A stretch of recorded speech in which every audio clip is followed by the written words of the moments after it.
Hi guys, നമ്മൾ കുടിക്കണ ചായപ്പൊടി വരെ വില്ലനായി നിൽക്കണ കാലാണിപ്പോൾ.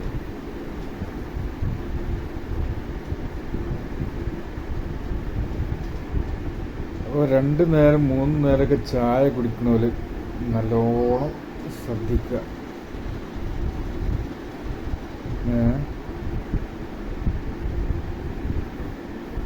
ഒരു വീഡിയോ ഉണ്ട്, അതൊന്ന് കണ്ടുവയ്ക്കാണ് നിങ്ങൾ.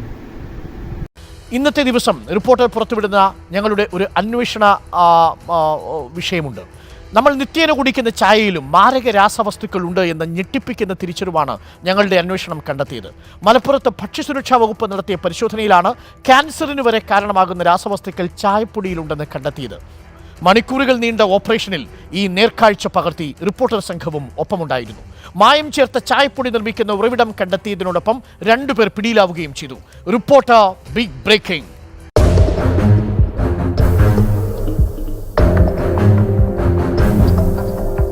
രണ്ടു നേരവും ചായ കുടിക്കുന്ന ശീലമുണ്ടെങ്കിൽ കരുതിക്കോളൂ, ചായപ്പൊടിയിലും അപകടം പതിയിരിക്കുന്നു.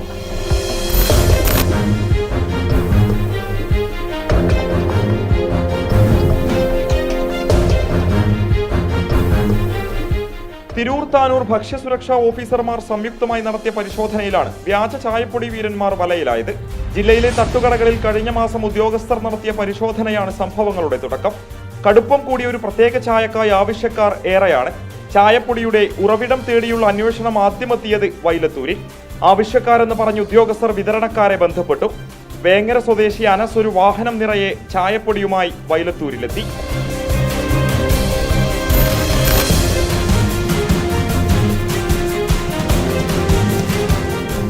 ഒറ്റനോട്ടത്തിൽ കണ്ടാൽ കടകളിൽ ലഭിക്കുന്ന ചായപ്പൊടിക്ക് സമാനം. സംഗതി ക്യുക്ക് ടെസ്റ്റ് നടത്തിയപ്പോൾ കണ്ട കാഴ്ചയാണിത്.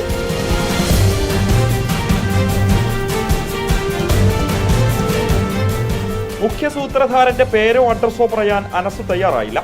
കൽപ്പകഞ്ചേരി പോലീസിന്റെ സഹായത്തോടെ നമ്പർ എടുത്ത് നേരെ വെങ്ങാട്ടേക്ക് പുറപ്പെട്ടു. MSc കെമിസ്ട്രി പൂർത്തിയാക്കിയ വെങ്ങാട് സ്വദേശി ആഷിഖായിരുന്നു മായം ചേർത്ത ചായപ്പൊടിയുടെ ബുദ്ധികേന്ദ്രം. വിഷപ്പൊടി നിർമ്മാണത്തിനായി ആഷിഖ് പഴയ ഒരു വീട് തന്നെ ഗോഡൌൺ ആക്കി മാറ്റിയിട്ടുണ്ട്. കെട്ടുകണക്കിന് ചായപ്പൊടി കവറുകളിലാക്കി വെച്ചിട്ടുണ്ട്.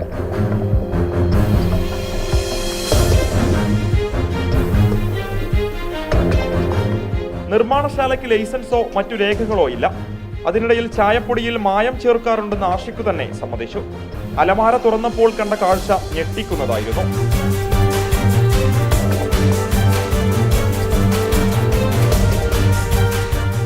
ഗോഡൌണിൽ നിന്നും 100 കിലോ മായം ചേർത്ത ചായപ്പൊടി ഉദ്യോഗസ്ഥർ കണ്ടെടുത്തു. തേയിലയിൽ ചേർക്കാൻ അനുവാദമില്ലാത്ത സിന്തറ്റിക് ഫുഡ് കളർ ചേർത്ത അസൽ വ്യാജൻ. ഇതിൽ ഒരിക്കലും തേയിലയിൽ ചേർക്കാൻ അനുവാദം ഇല്ലാത്ത സിന്തറ്റിക് ഫുഡ് കളർ ചേർത്തതായി കാണപ്പെട്ടു. അതുപോലെ തന്നെ ഇവിടുന്ന് ചേർക്കുന്ന കൃത്രിമ നിറവും ഞങ്ങൾക്ക് ഇവിടുന്ന് ലഭിച്ചു. ഇത് തട്ടുകടകളിൽ കൂടുതലും നമ്മുടെ ഉപഭോക്താക്കൾ തന്നെ കടുപ്പം കൂടിയ ചായ വേണം എന്ന് തട്ടുകടക്കാരോട് ആവശ്യപ്പെടുന്നതിൻ്റെ അടിസ്ഥാനത്തിലാണ് ഇത്തരം മായം കലർത്താനായിട്ട് അവരും പ്രേരിതരാകുന്നത്. കിഡ്നി ഉൾപ്പെടെയുള്ള ആന്തരിക അവയവങ്ങളെ തകർക്കാൻ പ്രഹരശേഷിയുള്ള മാരക രാസവസ്തു ചേർത്തായിരുന്നു ചായപ്പൊടി നിർമ്മാണം. മലയാളികൾക്ക് ചായ ഇല്ലാത്തൊരു ദിവസമില്ല. അതുകൊണ്ട് തന്നെ ഡെയിലി അത്രയധികം സിന്തറ്റിക് കളറാണ് നമ്മുടെ മനുഷ്യ ശരീരത്തിലേക്ക് എത്തുന്നത്. ഇത് പല മാരകമായിട്ടുള്ള അസുഖങ്ങൾക്കും കാരണമാവും. അപ്പോൾ അതുകൊണ്ട് തന്നെ ഇവർക്കെതിരെ എല്ലാവിധ നിയമ നടപടിയും സ്വീകരിക്കും. രഹസ്യമായി ജില്ലയിലെ തട്ടുകടകളും ചെറിയ സ്ഥാപനങ്ങളും കേന്ദ്രീകരിച്ചായിരുന്നു ഇവയുടെ വിൽപ്പന. ബില്ലുകൾ നൽകിയിരുന്നില്ല. കോഴിക്കോട് ലാബിലേക്ക് അയച്ച തേയില സാമ്പിളിന്റെ പരിശോധനാ ഫലം വരുന്ന മുറയ്ക്ക് അറസ്റ്റ് ഉൾപ്പെടെയുള്ള നടപടികളിലേക്ക് കടക്കും. 10 വർഷം വരെ പിഴയും 2 വർഷമോ അതിലധികമോ തടവ് ശിക്ഷ ലഭിക്കാവുന്ന കുറ്റമാണിത്. ജില്ലയിൽ പരിശോധന തുടരുമെന്ന് ഭക്ഷ്യസുരക്ഷാ വിഭാഗം അറിയിച്ചു. വീഡിയോ ജേർണലിസ്റ്റ് വിജിത് തൂർക്കടവിനും ഷിബു CS-നുമൊപ്പം reporter Mubashir P Akbar, in reporter, Tirur. ആദ്യം തന്നെ ഈ ഭക്ഷ്യസുരക്ഷാ വകുപ്പിലെ ഉദ്യോഗസ്ഥർക്ക് നമ്മൾ ഹൃദയത്തിൽ നിന്ന് ഒരു നന്ദിയും അഭിനന്ദനവും അറിയിക്കുന്നു. മുബഷിർ പി അക്ബറും സംഘവുമാണ് ഈ വാർത്തയെ പിന്തുടർന്ന് എത്തിയത്. 4 മണിക്കൂറോളം നീണ്ടുനിന്ന ചിത്രീകരണത്തിനൊടുവിലാണ് ഈ ദൃശ്യങ്ങൾ പ്രേക്ഷകരിലേക്ക് നമ്മൾ എത്തിക്കുന്നത്. മുബഷിർ പി അക്ബർ നേരിട്ട് നമുക്കൊപ്പം ചേരുന്നു. Mubashir, very good morning. വളരെ ശ്രമകരമായൊരു ജോലിയായിരുന്നു. നമുക്ക് ഈ വിവരം കിട്ടി. ഭക്ഷ്യസുരക്ഷാ വകുപ്പ് ഇതിന് പിന്നാലെ പോകുന്ന നിമിഷമടക്കം നമ്മൾ ഉണ്ടായിരുന്നു. എത്രമാത്രം ഞെട്ടിപ്പിക്കുന്നതാണ് മുബഷിർ കണ്ട കാഴ്ചകൾ?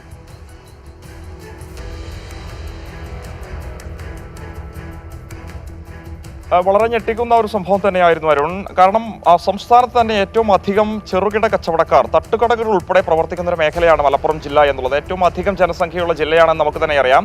ആ നിലയിൽ കഴിഞ്ഞ ജൂൺ 21-നാണ് ഭക്ഷ്യസുരക്ഷാ വിഭാഗത്തിന്റെ തിരൂർ ഭക്ഷ്യസുരക്ഷാ വകുപ്പ് ഓഫീസർ ഷംസിയുടെ നേതൃത്വത്തിലുള്ള സംഘം ഈ ഒരു ഹോട്ടലുകളിൽ സാധാരണ രീതിയിലുള്ള ഒരു പരിശോധന എന്നോണം പരിശോധിക്കുന്നത്. ആ ഒരു സമയത്ത് നേരത്തെ തന്നെ ഒരു വിവരം ലഭിച്ചിരുന്നു. ഒരു പ്രത്യേക കടുപ്പം കൂടിയ ചായക്ക് വേണ്ടി നിരവധി ആവശ്യക്കാർ ഇത്തരത്തിലുള്ള ഹോട്ടലുകൾ തേടി വരുന്ന ഒരു സാഹചര്യം ഉണ്ടായിരുന്നു. അതുകൊണ്ട് തന്നെ ഈ ഒരു ചായപ്പൊടി പരിശോധിക്കുക എന്ന ഉദ്ദേശ ലക്ഷ്യത്തോടു കൂടിയായിരുന്നു ഉദ്യോഗസ്ഥർ അവിടെ എത്തിയത്. ഇത് പരിശോധിച്ച സമയത്തെ ആ ഒരു ഘട്ടത്തിൽ തന്നെ സംശയം തോന്നുന്നു. ഇതിന്റെ ഉറവിടം തേടിയുള്ള അന്വേഷണമാണ് ഇന്നലെ വൈലത്തൂരിൽ എത്തിച്ചേരുന്നത്. ഏറെ ദിവസത്തെ പരിശ്രമത്തിനൊടുവിലാണ് ഈ ഒരു സംഘത്തെ ഭക്ഷ്യസുരക്ഷാ വിഭാഗം കണ്ടെത്തിയെന്നുള്ളതാണ്. ഇതിന്റെ പ്രധാനപ്പെട്ട വിതരണക്കാരായിരുന്ന ഈ ഒരു ആഷിഖിന്റെ കൂടെ പ്രവർത്തിച്ചിരുന്ന അനസ് എന്ന് പറയുന്ന വ്യക്തിയെ ഉദ്യോഗസ്ഥർ ആവശ്യക്കാർ എന്ന നിലയിൽ ബന്ധപ്പെടുന്നുണ്ട്. തുടർന്ന് വൈലത്തൂരിൽ എത്തിച്ചേരാൻ അദ്ദേഹം ആവശ്യപ്പെടുന്നു. ഇന്നലെ ഉച്ചയോടുകൂടി വൈലത്തൂർ നഗരത്തിൽ നിന്നും ഈ ഒരു അനസിനെ ഇത്തരത്തിലുള്ള ഉദ്യോഗസ്ഥ സംഘം പിടികൂടുന്നുണ്ട്. അത് ദൃശ്യങ്ങൾ വളരെ കൃത്യമായി കാണുന്നുണ്ട്. കടകളിലൊക്കെ തന്നെ നമുക്ക് ലൂസായി ലഭിക്കുന്ന ചായപ്പൊടിയാണ് അദ്ദേഹം അവിടെ എത്തിക്കുന്നത്. അവിടെ നിന്നും ഇതിന്റെ മുഖ്യ സൂത്രധാരനായ MSc കെമിസ്ട്രി ബിരുദാനന്തര ബിരുദം പൂർത്തിയാക്കിയ ആഷിഖിനെ കുറിച്ചുള്ള വിവരം നൽകാൻ അനസ് തയ്യാറായിരുന്നില്ല. തുടർന്ന് കൽപ്പകഞ്ചേരി പോലീസിന്റെ സഹായത്തോടു കൂടിയാണ് വൈലത്തൂരിൽ നിന്നും വളാഞ്ചേരിക്കടുത്തുള്ള വെങ്ങാട്ടേക്ക് ഭക്ഷ്യസുരക്ഷാ വിഭാഗം സഞ്ചരിക്കുന്നത്. ആ ഒരു ഘട്ടം മുതൽ തന്നെ ഏകദേശം 4 മണിക്കൂറോളം നീണ്ടുനിന്ന ഈ ഓപ്പറേഷനിൽ റിപ്പോർട്ടർ സംഘവും ഭക്ഷ്യസുരക്ഷാ വിഭാഗത്തോടും ഉണ്ടായിരുന്നു. ഒരു ഭാഗത്തെ ജനങ്ങളെ വലിയ രീതിയിൽ ബാധിക്കുന്ന ഒരു വിഷയമായതുകൊണ്ട് തന്നെ ആ ഒരു സാമൂഹ്യ ഉത്തരവാദിത്തം ഏറ്റെടുത്ത് നമ്മളും അതോടൊപ്പം ഉണ്ടായിരുന്നു എന്നുള്ളതാണ്. വേങ്ങാട്ടേക്ക് ഈ ഒരു ആഷിഖിന്റെ വീട്ടിലേക്ക് എത്തിയ സമയത്തായിരുന്നു അതിശയിപ്പിക്കുന്ന അത്ഭുതപ്പെടുന്ന പല കാഴ്ചകൾ നമ്മൾ അവിടെ വെച്ച് കാണുന്നത്. വീടിനോട് ചേർന്ന ഒരു പഴയ വീട് തന്നെ ഈ ഒരു വ്യാജ തേയിലപ്പൊടി നിർമ്മിക്കുന്നതിന് വേണ്ടി ആഷിഖ് ഗോഡൌണായി മാറ്റിവെച്ചിരുന്നു. അവിടെ കെട്ടുകണക്കിനായിരുന്നു ഈ ഒരു ചായപ്പൊടികളൊക്കെ തന്നെ ഉണ്ടായിരുന്നത്. ഈ ഒരു ചായപ്പൊടികളിലേക്ക് ചേർക്കുന്നതിന് വേണ്ടി മായം, സിന്തറ്റിക് ഫുഡ് കളർ തന്നെ 100 കിലോഗ്രാമാണ് അവിടെ നിന്നും ഭക്ഷ്യസുരക്ഷാ വിഭാഗം പിടികൂടിയത്. ആദ്യഘട്ടത്തിൽ ഇദ്ദേഹത്തോട് ചോദിക്കുന്ന സമയത്ത് അദ്ദേഹം അത് സമ്മതിച്ചിരുന്നില്ല. പിന്നീട് പല ഘട്ടങ്ങളിൽ പല രീതിയിൽ ചോദിച്ച സമയത്താണ് അദ്ദേഹം അത് അഡ്മിറ്റ് ചെയ്യുന്നത്. സംസാരത്തിനിടയിൽ ഇത്തരത്തിൽ മായം ചേർത്ത ചായപ്പൊടി നിർമ്മാണം താൻ നടത്തിയിട്ടുണ്ട്, അത് തനിക്ക് സംഭവിച്ചൊരു പിഴവാണെന്ന് അദ്ദേഹം തന്നെ സമ്മതിക്കുന്നുണ്ട്. ഇതിന്റെ ഒരു കോൺസിക്വൻസിനെ കുറിച്ചാണ് നമ്മൾ മനസ്സിലാക്കേണ്ടത് ഡോക്ടർ അരുൺകുമാർ. ഇത്തരത്തിൽ ഈ ചായപ്പൊടിയിൽ ഇത്രയധികം കെമിക്കലുകൾ ഉപയോഗിക്കുന്ന ഒരു സാഹചര്യത്തിൽ കിഡ്നി, ലിവർ പോലെയുള്ള ശരീരത്തിലെ ആന്തരിക അവയവങ്ങൾക്ക് ക്ഷതമേൽക്കാൻ, പരുക്കേൽക്കാൻ അല്ലെങ്കിൽ തകരാറിലാവാൻ തന്നെ കാരണമാകുന്ന കെമിക്കലാണ് ഇതെന്നുള്ളതാണ് ഈ ഒരു ഭക്ഷ്യസുരക്ഷാ വിഭാഗം തന്നെ വ്യക്തമാക്കുന്നത്. ഫുഡ് കളറാണ്. അതിന്റെ ദൃശ്യങ്ങൾ തന്നെ വളരെ കൃത്യമായിട്ടുണ്ട്. ഒരു തരത്തിലും ഇത്തരത്തിലുള്ള തേയിലപ്പൊടികളിൽ ചേർക്കാൻ അനുവാദമില്ലാത്തൊരു കെമിക്കലാണ് ഇതെന്നുള്ളതാണ്. എന്തായാലും വിശദമായ പരിശോധനയിൽ 100 കിലോയോളം ഇത്തരത്തിലുള്ള കെമിക്കലുകളാണ് അവിടെ നിന്നും പിടികൂടിയത്. വിശദമായ പരിശോധനയ്ക്ക് വേണ്ടി ഇതിന്റെ സാമ്പിളുകൾ കോഴിക്കോട്ടെ ലാബിലേക്ക് അയച്ചിട്ടുണ്ട്. ഈ ഒരു ഗോഡൌൺ മൊത്തം തന്നെ ഈ ഒരു ഓഫീസേഴ്സിന്റെ നേതൃത്വത്തിൽ 100 കിലോ മായം ചേർത്ത പൊടിയാണ് ഇപ്പോൾ നമ്മൾ കണ്ടെത്തിയിരിക്കുന്നത്.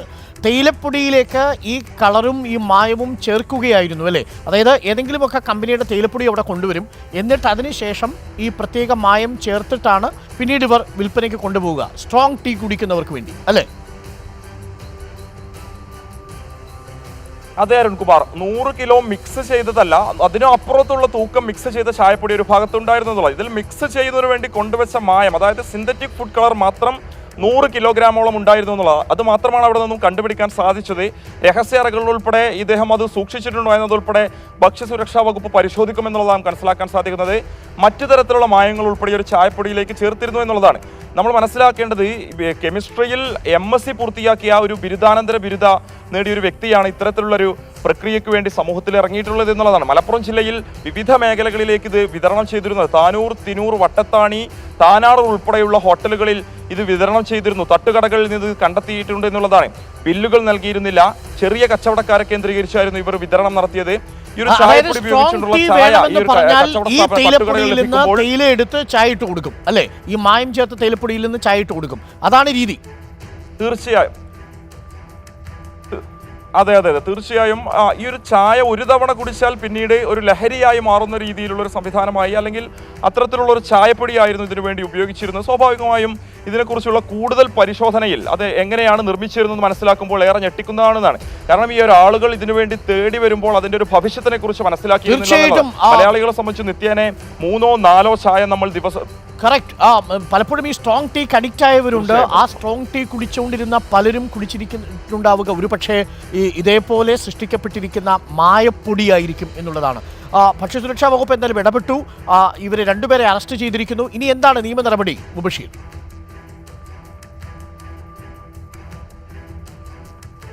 അതായത് അവിടെയുണ്ടായിരുന്ന മുഴുവൻ ഈ ഒരു വസ്തുക്കളൊക്കെ തന്നെ ഭക്ഷ്യസുരക്ഷാ വിഭാഗം പിടികൂടിയിട്ടുണ്ട്. തിരൂർ താനൂർ ഭക്ഷ്യസുരക്ഷാ വിഭാഗം സംയുക്തമായി നടത്തിയ ഓപ്പറേഷനിലാണ് ഇവയൊക്കെ തന്നെ പിടികൂടിയിരിക്കുന്നത്. ഇവിടെ നിന്നും സാമ്പിളുകൾ കോഴിക്കോട്ടെ ലാബിലേക്ക് അയച്ചിട്ടുണ്ട്. മഹസ്തർ തയ്യാറാക്കി പ്രോസിക്യൂഷൻ നടപടിയുമായി മുന്നോട്ട് പോകുമെന്നുള്ളതാണ് ഭക്ഷ്യസുരക്ഷാ വിഭാഗം വ്യക്തമാക്കുന്നത്. അറസ്റ്റ് ഉൾപ്പെടെയുള്ള നടപടികളിലേക്ക് ആ ഒരു ഘട്ടത്തിൽ തന്നെ അവർക്ക് കടക്കാമായിരുന്നെങ്കിലും പൂർണ്ണമായും ഇതിന്റെ നടപടികൾ ആ ഒരു രീതിയിൽ തന്നെ മുന്നോട്ട് പോയി അറസ്റ്റിലേക്ക് കടന്നാൽ മാത്രമേ അതുമായി ബന്ധപ്പെട്ട ശിക്ഷ ലഭിക്കൂ എന്നുള്ളതാണ് തിരൂരിലെ ഭക്ഷ്യസുരക്ഷാ വിഭാഗം ഓഫീസറായ ഷംസിയെ നമ്മളോട് വ്യക്തമാക്കിയത്. അതുകൊണ്ട് തന്നെ ഒരാഴ്ചയ്ക്കുള്ളിൽ ഇതുമായി ബന്ധപ്പെട്ട നടപടികൾ പൂർത്തിയാകും. ഇതിന്റെ മുഖ്യ സൂത്രധാരനായ ആഷിഖും അദ്ദേഹത്തിന്റെ സഹായികൾ ഉൾപ്പെടെ പോലീസ് വലയത്തിലാകും എന്നുള്ളതാണ് നമുക്ക് മനസ്സിലാക്കാൻ സാധിക്കുന്നത്. 10 ലക്ഷം വരെ ഇത്തരത്തിലുള്ള പിഴയും അതുപോലെ തന്നെ 1 വർഷത്തിലധികം തടവ് ശിക്ഷയും ലഭിക്കാവുന്ന കുറ്റമാണ് ഇത് എന്നുള്ളതാണ്. ഗുരുതരമായ സംഭവം തന്നെയാണ്. മുബഷീറിനോടൊപ്പം നമ്മുടെ വീഡിയോ ജേർണലിസ്റ്റ് ഉണ്ടായിരുന്നു. നമ്മുടെ വീഡിയോ ജേർണലിസ്റ്റ് ആരാണ് മുബഷീറിനോടൊപ്പം ഈ ദൃശ്യങ്ങൾ പകർത്താൻ 4 മണിക്കൂർ നേരം ഉണ്ടായിരുന്നു. ഒപ്പം സാരഥിയും അല്ലേ? തീർച്ചയായും നമ്മുടെ തിരൂർ ബ്യൂറോയിലെ വീഡിയോ ജേർണലിസ്റ്റായ വിജിത് തൂർക്കടവും ഡ്രൈവർ ഷിബു CS ഏകദേശം 4.5 മണിക്കൂറോളം നീണ്ടുനിന്ന ഈ ഓപ്പറേഷനിൽ ഭക്ഷ്യസുരക്ഷാ വിഭാഗത്തോടൊപ്പം ഉണ്ടായിരുന്നു. അവരോടൊപ്പം സഞ്ചരിച്ചുകൊണ്ട് തന്നെയാണ് ഈ ദൃശ്യങ്ങളൊക്കെ തന്നെ പകർത്തിയിരിക്കുന്നത്. ആളുകൾ ഇത് കാണേണ്ടതാണ്, തിരിച്ചറിയേണ്ടതാണ്. ഇത്തരത്തിലുള്ള മായം ചേർത്ത ചായപ്പൊടി നിർമ്മാണം എത്രത്തോളം ഭവിഷ്യത്ത് ഉണ്ടാക്കുന്നു എന്ന് തിരിച്ചറിഞ്ഞുകൊണ്ടുള്ള ദൗത്യം തന്നെയായിരുന്നു. ഭക്ഷ്യസുരക്ഷാ വകുപ്പ് ഇത് തിരൂരിൽ മാത്രമായി ചുരുക്കരുത്, കേരളമുടനീളം ഇത്തരത്തിലുള്ള പരിശോധനകൾ നിങ്ങൾ നടത്തണം. ഇക്കാര്യത്തിൽ ഇടപെട്ട ഭക്ഷ്യസുരക്ഷാ വകുപ്പിന് ഒരിക്കൽ കൂടി നമ്മൾ അഭിനന്ദനം അറിയിക്കുന്നു. പക്ഷേ ഇത് ഇവിടെ കൊണ്ട് തീർക്കാൻ പാടില്ല. നമ്മൾ ഓരോ വിഷയങ്ങളിൽ ഇതേപോലെ മായങ്ങൾ ചേർത്ത കാര്യങ്ങൾ പ്രേക്ഷകരുടെ മുന്നിലേക്ക് കൊണ്ടുവരും. ചായപ്പൊടിയിലെ മായം ചേർത്തത് ഞെട്ടിപ്പിക്കുന്ന വാർത്തയായിട്ടാണ് പ്രേക്ഷകരിലേക്ക് നമ്മൾ എത്തിക്കുന്നത്. ഞാൻ പലപ്പോഴും സ്ട്രോങ് ടീ കുടിക്കുന്ന ഒരാളാണ്. അപ്പോൾ നമ്മൾ കടയിൽ പോയി ഇനി സ്ട്രോങ് ടീ എന്ന് പറയുമോ എന്നൊരു ആശങ്ക കൂടി എനിക്കുണ്ട്. എന്നാൽ തൽക്കാലത്തേക്ക് കുറച്ച് ദിവസത്തേക്കെങ്കിലും നമ്മുടെ മനസ്സിൽ ഈ മായപ്പൊടിയുടെ വാർത്തയായിരിക്കും നിൽക്കുക. സ്ട്രോങ് ടീ, ഒരു മീഡിയം ടീ ഒക്കെ കുടിച്ച് പോകുന്നതായിരിക്കും ആരോഗ്യത്തിന് നല്ലതെന്ന് തോന്നുന്നു.